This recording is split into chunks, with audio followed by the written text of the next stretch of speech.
Hey folks, John here from Northwest Spur Chasers. I know a few people who have asked me a couple different times, what is your process for tree stand hunting?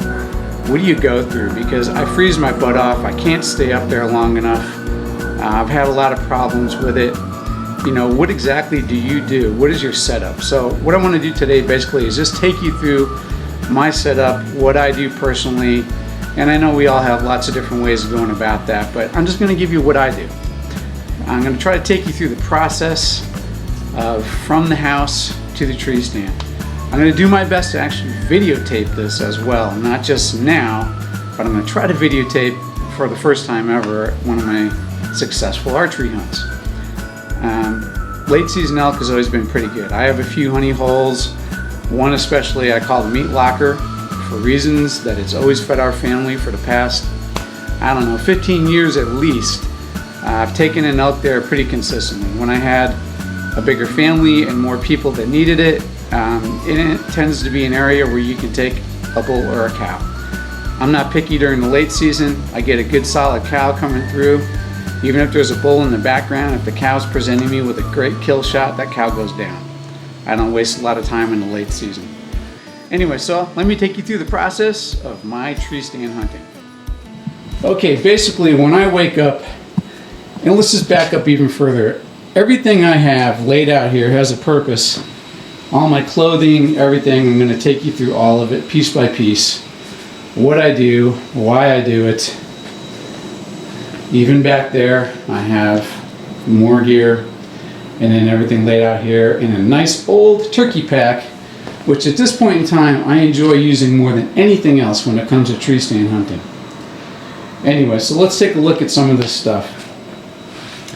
So, everything has been pre-washed and will be sprayed down as well in layers, and I use any of these products when it comes to that.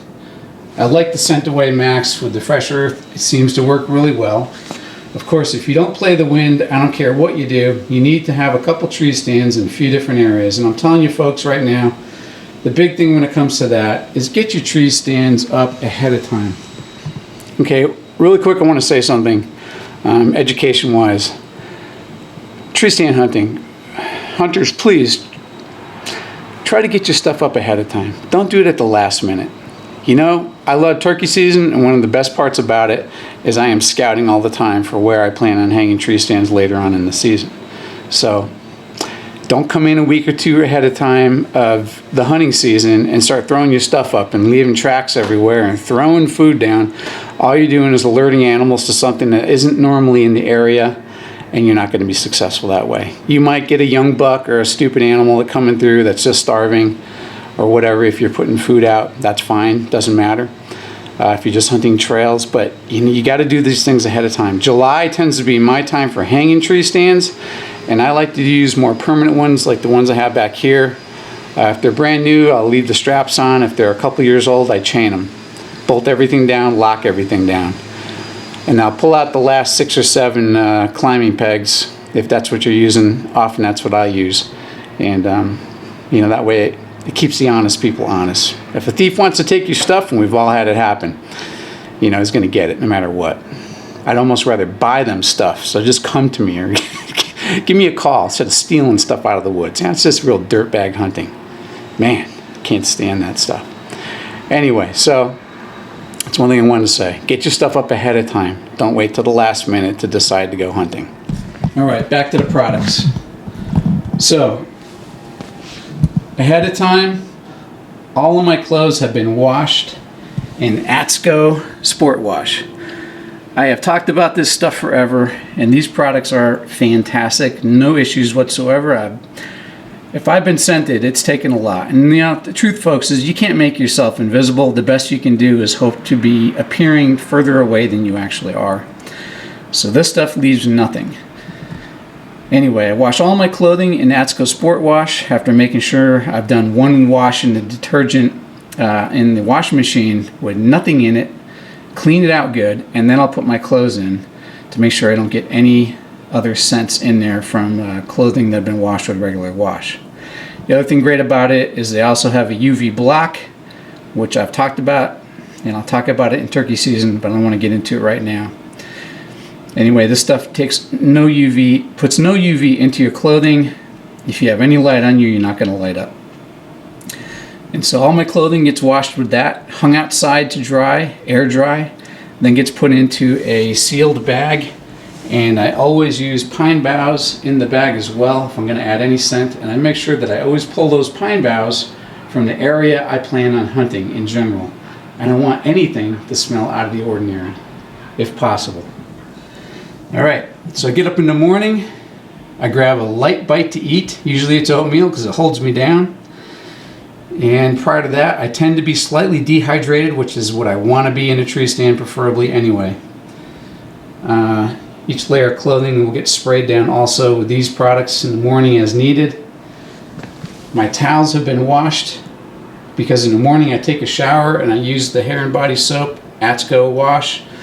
I even use the toothpaste, but I'll be honest with you, I don't have a lot of faith in that. Again, the truth is the best you can do is smell like you're further away than you are. And if you really want something to chew on, I know some people say apples, but truthfully, if there's no apple trees in your area that you're hunting, you again have brought something new into the zone, even if it's food. You really want a good idea? There it is. Take some pine boughs, small stuff on your way in, rip it off the tree, crumple it up, stick it in your mouth, chew on it a little bit, it won't hurt you a bit, and as you're breathing out, you're going to be breathing out pine. It'll help. And if you don't think so, don't do it. That's just my process. Anyway, after I've eaten, I go downstairs, I take a shower with the Atsko hair and body soap wash. I step out into the garage with just my towel that's been washed down, and then I start getting dressed. Now, I have a couple choices here. If I know I have a short walk, I'll probably put on my lower layers. Often, but not always, I'll carry everything into the woods and wear nothing but just a one light layer right here. Nothing more than that. I don't care if it's 18 degrees out, because I'll tell you what, when you're hiking in, you're not cold. All right?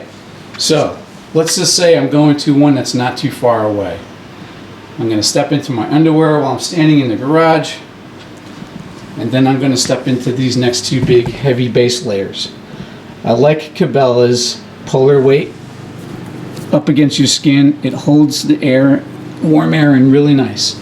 Then I'll go to their next Polar Weight. I put both of those on together. After that, I put on a heavy pair of fleece.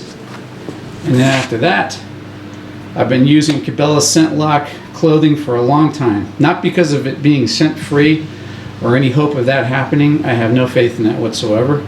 I put it on because it's dead silent and makes no noise. Alright, so the lower layer's on if I'm walking in.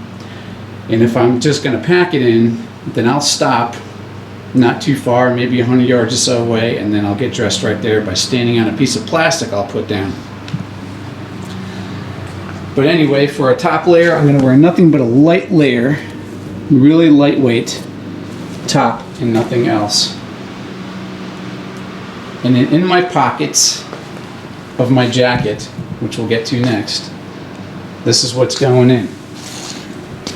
Hand warmers will go in one pocket of the jacket. In that pocket, I'll also have a pair of lightweight polar gloves and my Scott release. Love this release. These gloves are just enough to keep my hands warm when I'm standing there aiming for a while. I'll also have my smoke so I can just check the wind. If the wind's bad, I don't hunt it. Simple as that. License, in case I need to adjust anything on my bow because I mess it up. I got my mouth reeds. Thank you Elk 101 and Bro Team, as well as Rocky Mountain Hunting. I got all that in there. Each one has a different sound for a different reason. Mouth spray, yeah, sometimes I will take one Code D small elimination field spray. If I'm sweating when I get up to the tree stand, I'll spray down a little bit more, possibly in the tree. But the goal is to move slow and don't overheat. So all these items are going in my jacket so that they're accessible when I get up in the tree. Also in my jacket, I'm going to put a neck warmer in there. You want to have it. It's amazing how much warmer you are. A double hat, a nice fleece one, and then my Scent Lock one over that, which really does hold some good heat in. Then I got my neck warmer which is another Scent Lock item, pulled up on my face and my nose. Really keeps you warm, and breathing into it, I think it does make a difference. Again, holding that pine and stuff in your mouth makes a big difference too. All right, so all those items are going to go in my jacket. The hand warmers, a pack for each side. I will put them in the jacket pockets when I'm finally sitting down and resting in the tree, so I can just hold them in my hands and my pockets of my jacket. All right, so those are the items that are going with me there. Walking into the woods, obviously, I'm going to be carrying my bow. Unless I'm going really far through some severe brushy stuff, I just carry my bow bare, simple, just like that. And I'm using the BTX 28 at 60 pounds, maxed out on the hardest cam setting. And this year and last, and although I didn't get to use them last year, I switched over to Victory Archery's RIP, which I like to say rest in peace, even though that's not what it stands for. It will if I nail them. Extreme Velocity Elite 350s. And so that's what I'm shooting for an arrow this year with the Max AAE vanes, and they're fantastic. Don't give me hassle about pink, because I'll tell you what, it stands out in the woods better than anything else. And I got some Luminox on the arrows I plan on using, preferably first. All right, so that's the lower layer. And those are the items going in my jacket. We talked about that and what I'm going to wear. Now, what's going to go in the pack for me, put on when I'm up in the tree, I'll put it in the pack in this order so that I know what direction I'm going in the dark, standing up in the tree stand, hanging things and putting them on.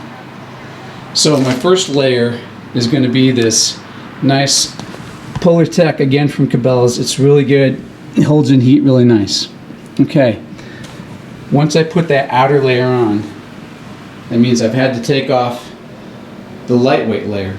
So when I pull off that lightweight layer, which tends to be a little bit sweaty and maybe even smelly, I fold it up and I put it in a plastic bag. I put that plastic bag with that shirt in my pack. If I need to spray down a little bit, I spray down. If I don't, I just immediately go straight to the shirt. Now I'll tell you, after hiking in, you're going to feel like you just don't need to wear as much as you brought, but that is a mistake. Put it all on, because with an hour of sitting, you're going to start feeling that cold air. I don't care if it's 20 degrees, 18 degrees, it's all the same. Put it all on. You brought it for a reason. You're going to wish you did if you don't. Anyway, so this layer goes on first. And now what I do immediately after that, switching over here for a second, I have 4 stick-on large-size body warmers. I use 4 for every hunt. So you want to get enough of these ahead of time. You can buy them at Costco often. You can find them in boxes of them there. You can also buy them at Walmart, but get enough of them for the season, however many times you may end up hunting. What I do with these is I'll take each one, open it up, take it out. I put 2 just under the ribs in the front, or just below my chest. So it's kind of like kidney height in the front, 1 on each side. Then I'll take the other 2 and I'll put them on the back of me on each kidney area after I've put that shirt on, so that they're sticking to that shirt. You gotta be careful with them because they don't stick great.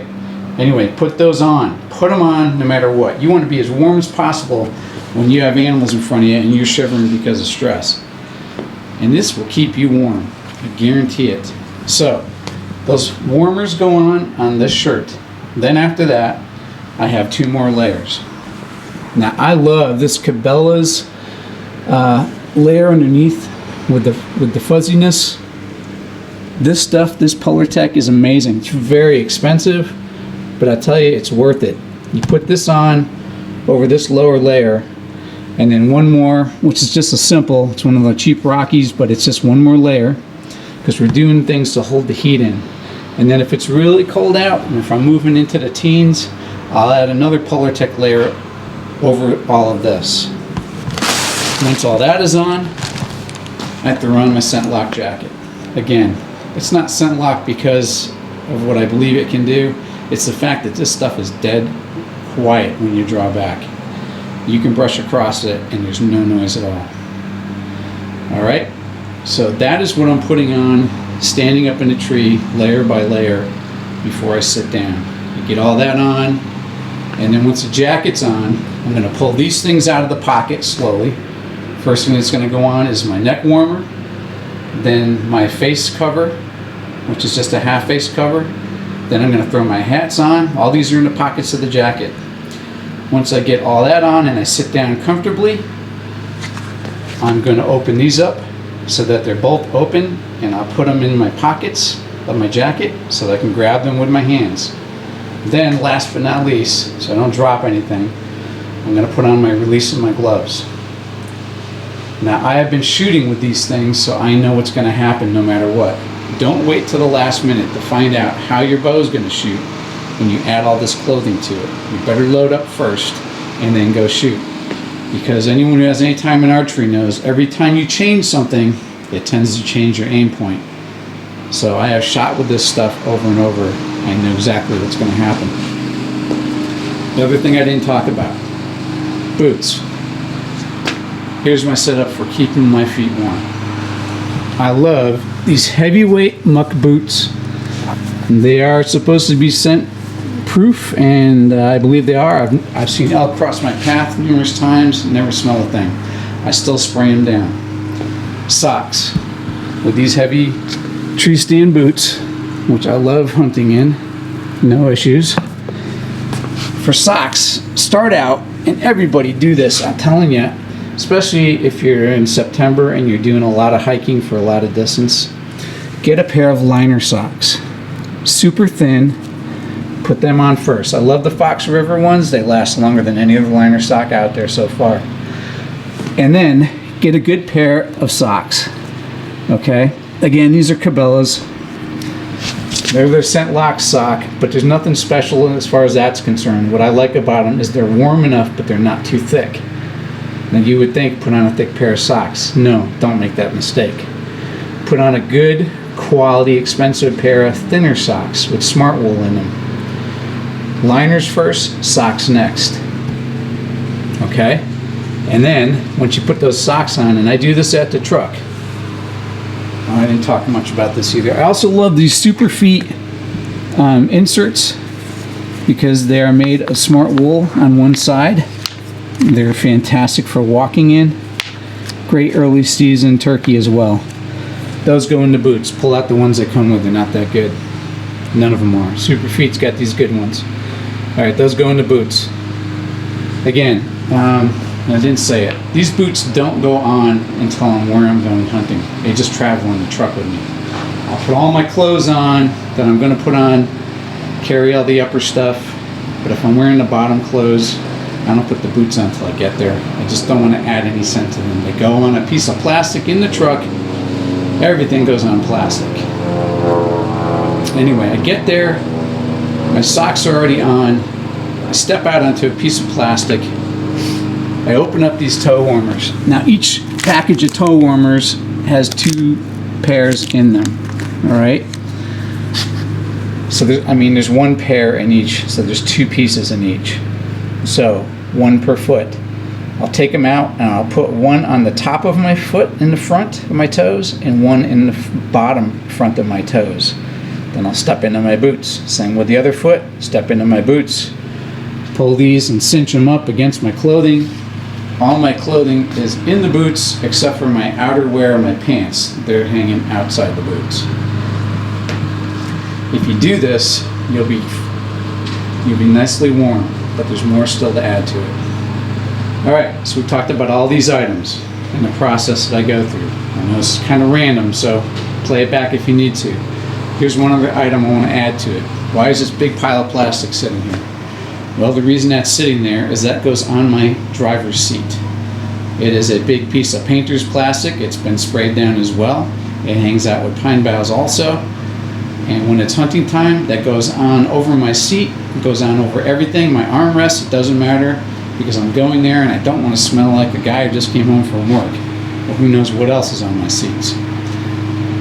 Before I leave for hunting, I'll spray my hands down with whatever I need to. I'll spray down my boots again. I'll spray down anything I feel like I need to. All right, so that's my outerwear process. Let's talk about what's in the pack. All right, again, here's my pack. Simple old turkey pack. All kinds of pockets. Hangs away from my body so I'm not sweating when I'm walking. Has a ton of room in the back for me to stick all my clothes in here. All my upper body clothing is going to be in this pack, put in the same way that I'm going to be taking them out to put them on. So I put them in reverse so that when I take them out, I have it the way I want it. The tree stand should be set up so that you have a hanging point for your pack to go on. And what else I like about this is I got a nice clip on the back and my tree stand seat, which has also been sprayed down and sitting in a bag with pine boughs. All right, what's in my pack? One more fantastic, reasonably priced pair of items. Once I get up in the tree and I've got my clothing on and I'm all situated, because my clothing's all been pulled out and put on, the next thing that's sitting in my pack are these Arctic Shield boot covers. These things are golden. Man, I'll tell you what, for one thing, they're very quiet on the tree stand. And I don't care. At this point, again, you're gonna feel like, man, I'm warm enough. I don't need to add anything else. No way. Immediately sit down, slip these on, zip up the backs. Any heat that's in your foot, it's gonna stay inside these Arctic Shield liners. These liners are cheap, they're lightweight, and there is a left and a right to them. So decide yourself which one's left and right, because it's gonna be dark. You don't wanna turn on any lights. Take the right foot for me and I stick it inside the left foot so that it is packed that way, so I know which one's going where. Very simple for me. I bring my bugle just in case. There's been a couple times where I've had bulls in the distance moving around with their cows and I've spoken to them enough to bring the whole herd into the zone. So I bring it just in case. What else is in my pack? Well, an extra bottle of smoke. I got my rangefinder, which will be strapped to and hanging on my pack, which is right in line. Sometimes I'll take it and hang it around my neck. But truthfully, if I'm in my tree stand, I've already marked my distances long ahead of time. That's there mostly if I have to come down out of the tree stand and hunt because the herd didn't come close enough. All right, I got my outdoor edge knife. I love that thing. You can't beat it. That's with me. I got tons of paracord, because with big animals, you're gonna have to tie up legs if you're by yourself working. What else? The essentials: toilet paper and scent elimination field wipes in case I have to get down out of the tree stand and go to the bathroom. And something to dig a hole, no matter what, to bury it in. A jar, I'll tell you right now, mason jar with a plastic screw on top with a little bit of scent elimination spray inside. Here's the deal with that. If you gotta urinate, open this nice wide mouth jar, urinate into it, and close it up. Don't use a plastic jar. Plastic will expand and contract. This glass is going to stay the same no matter what. It'll fit in my pack with no issues. It's wide enough to urinate into without issues. And I can seal it back up with that plastic lid on the glass. No leakage, never have. Piece of felt, and it's a big size piece. If I unfold the whole thing, you'll see it's the same diameter as the foot area of my tree stand. This is critical. You want this felt to be put down on your tree stand before you settle in. And the reason that is because your tree stand is made out of steel. And if that steel gets cold, which it's going to be at this time of year, it'll transmit right through the rubber of your boots and into your feet. So, you put that felt down and you're blocking all that cold from transmitting into your feet. The goal is to be super warm when the animals come in. You're going to shake enough, probably just with anxiety and everything else. You don't want to be doing it because you're chilly. What else? Rubber gloves, extra lights, 5-hour energy to get out of the woods, marking tape in case you need to mark your last blood spot or whatever tracking reasons you might need it. It's also good for marking shot distances in September. The only problem with that is it tends to draw other people into your area. First aid, gotta have it. I have a ton of different things in there because later on when you're cleaning or when you're walking through the woods, anything can happen. I have clotting stuff, bandages, tape, all kinds. I always keep one of these survival covers, you never know, just in case. 1 bottle of water, because there'll be other bottles of water at the truck. This Evercalm elk herd scent is a really good one. It just smells like General Elk. I've never had a problem with it, and I'll smear it on the tree before I go up often. Extra batteries, headlamps and flashlight, and I'll have even a higher beam flashlight in the truck, but this is what's going with me. Extra batteries, like I said, I got a pair of nice Burris binoculars. I rarely use them. Sometimes it's fun to watch. Protein bars, oh, gotta have them, mandatory. Sometimes a peanut butter and jelly sandwich. Extra release, you never know when yours is gonna break. So have an extra one that you've shot with enough to know it. Bags for all kinds of different reasons. Now this is a really good item you can look for and order online. This right here is a really good tape. And what it is a fabric tape, and you can read this, and I use it to wrap around the handle of my bow in the winter from these late season hunts, because this is an insulated tape. It doesn't leave any stickiness behind. It blocks the extra cold coming off the metal on your bow handle, so it doesn't transmit into your hand, because I've had times where I've actually had to stand there holding my bow for 30 minutes or longer while animals are moving around, because I'm looking for the right animal and the right shot.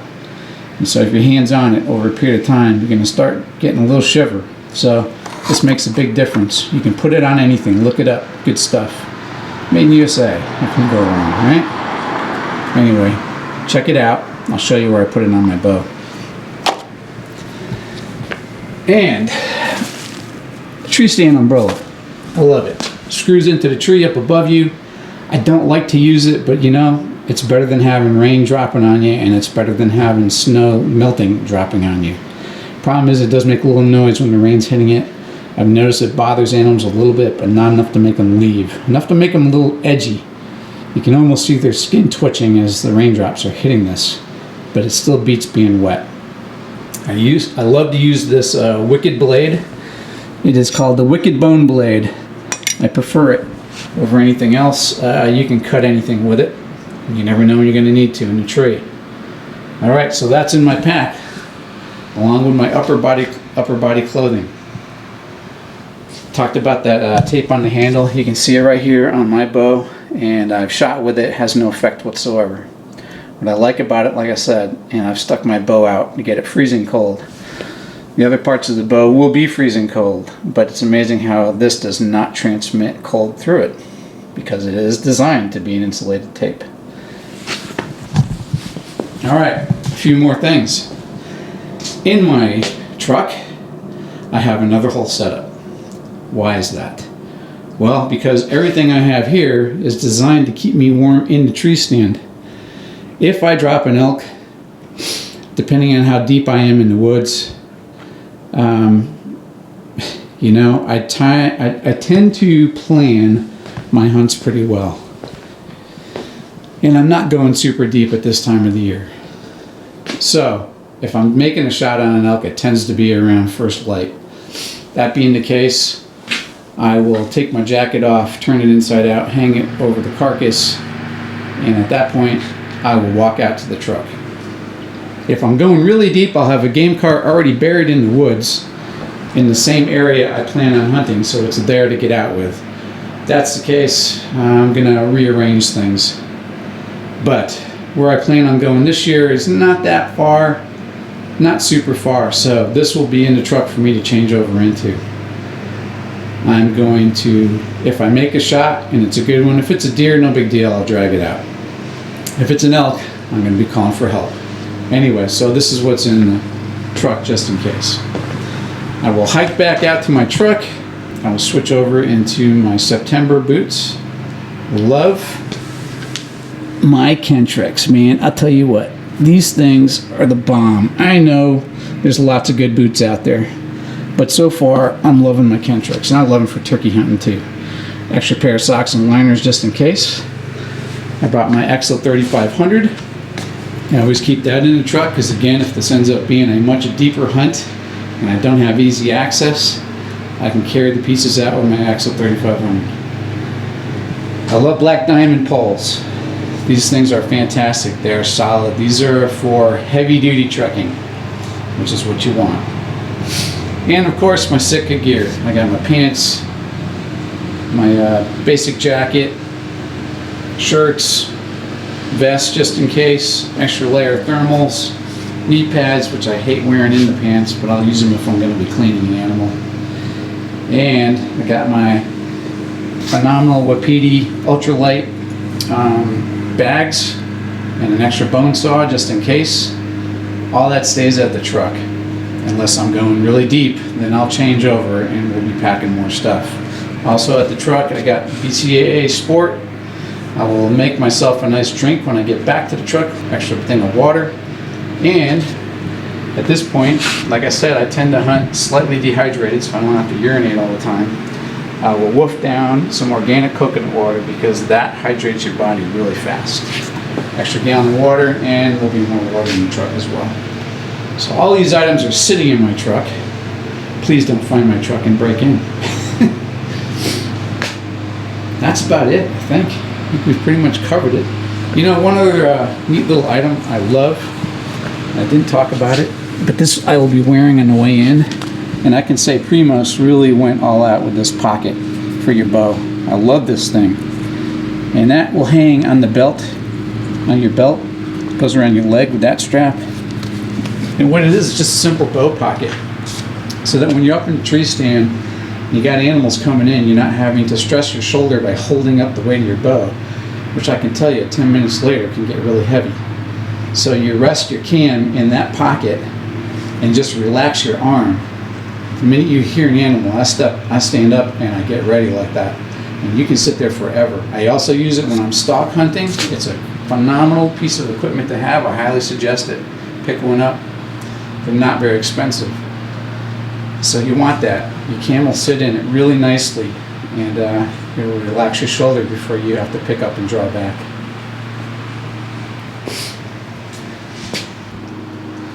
Oh yeah, in case you're wondering, because someone's probably going to ask, what's in my quiver? Well, my initial arrow that I'm going to have set on my bow is going to be the Rage Hypodermic Plus P. Now, I've already used the Rage Hypodermic regular ones with the extremely wide cutting broadhead.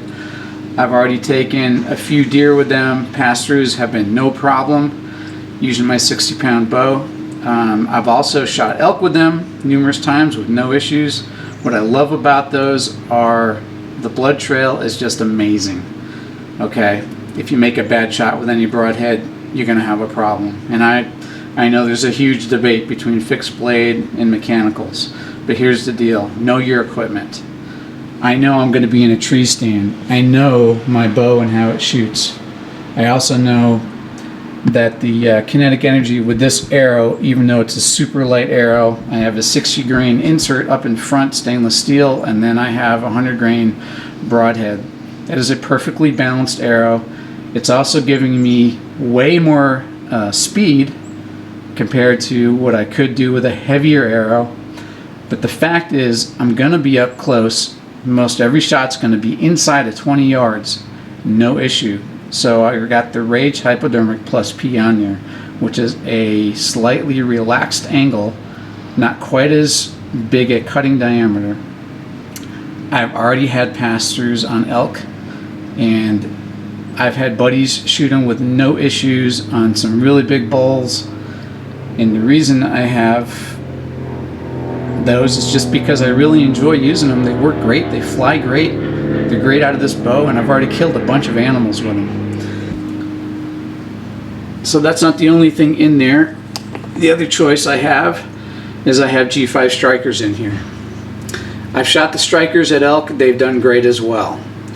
But here's what I've noticed, the difference between the two. And I'll use the G5 Striker if I know I'm making a much longer shot. Because I want cut on contact, I don't want a mechanical blade.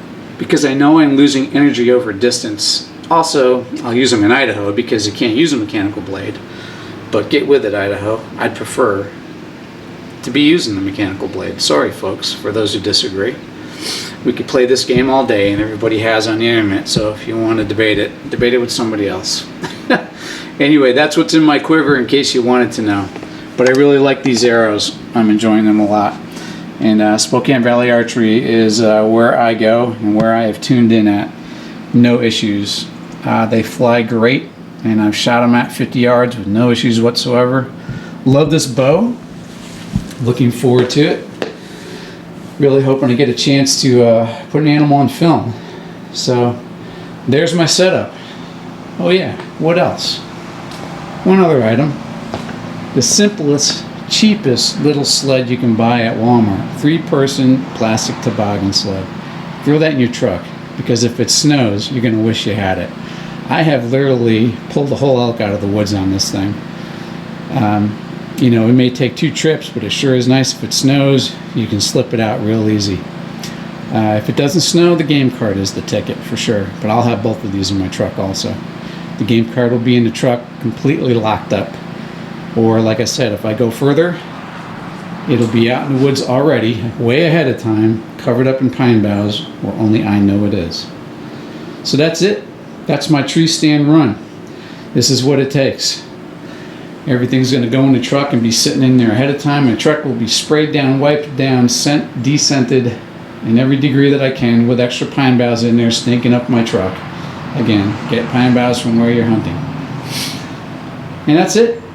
That's my system. So hopefully you'll see me in the woods, and hopefully we'll get to put an animal down and go through the rest of it.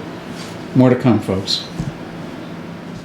Alright, so that's my setup for tree stand hunting, and I know we all have different ways of doing it and probably many different opinions, but that's my setup. That's what I do. A little bit drawn out. You can play it back where you need to. If you have any questions, shoot me a question. I'll explain more in detail. So I'm hoping that the next thing on film will be a destination elk as well. I'm hoping. And it'd be kind of fun to film the whole thing. I know Kyle wants to film the gutless method, which is what I always do with an elk. I do the gutless method. I pack it out in pieces and get as much off as I possibly can. And I find it pretty simple and easy to do. So more to come. Hopefully. We'll see what happens in the woods.